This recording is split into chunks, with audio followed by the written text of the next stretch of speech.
उन्हाळ्याचा सीझन. या उकाड्यामध्ये थंड काहीतरी खावंसं वाटतं आणि बऱ्याच जणांना आठवण येते ती आमरसपुरीची. म्हणूनच आज आपण चाललोय आमरसपुरी खायला.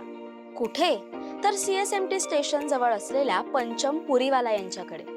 पण आज मी फक्त आमरसपुरी खाणार नाहीये, तर यांच्या काही स्पेशल डिशेस सुद्धा ट्राय करणार आहे.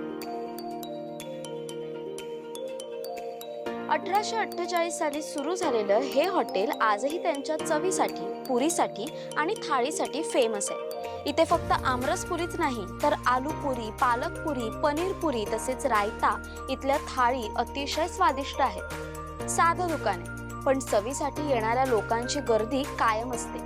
माझ्या आधी कितीतरी पिढ्यांनी इथे येऊन पुरी भाजी खाल्ली असेल. इथले आलू पनीर, मटार पनीर, छोले पनीर, आलू ग्रेव्ही आणि अशा अनेक भाज्या आणि त्यासोबतच पुऱ्या म्हणजे आ हा हा. जे लोक आपलं घरचं जेवण मिस करत असतील त्यांच्यासाठी ही उत्तम जागा आहे.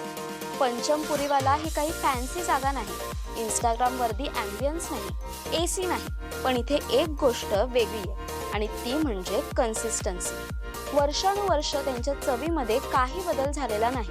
अगदी घरच्या जेवणाचा अनुभव इथे येतो. ही बघा थाळी, गरमागरम पुरी, छोले, डबल आलू आणि त्यासोबत गोड आमरस. सगळं अगदी साधं आहे, पण अशा गोष्टींचीच तर खरी मजा असते. चव एकदम क्लासिक आहे. पुरी कुरकुरीत आहे, पण तेलकट सुद्धा नाहीये बरं का. आणि आमरस तर अतिशय गोड आहे. ते 176 इयर चालू आहे.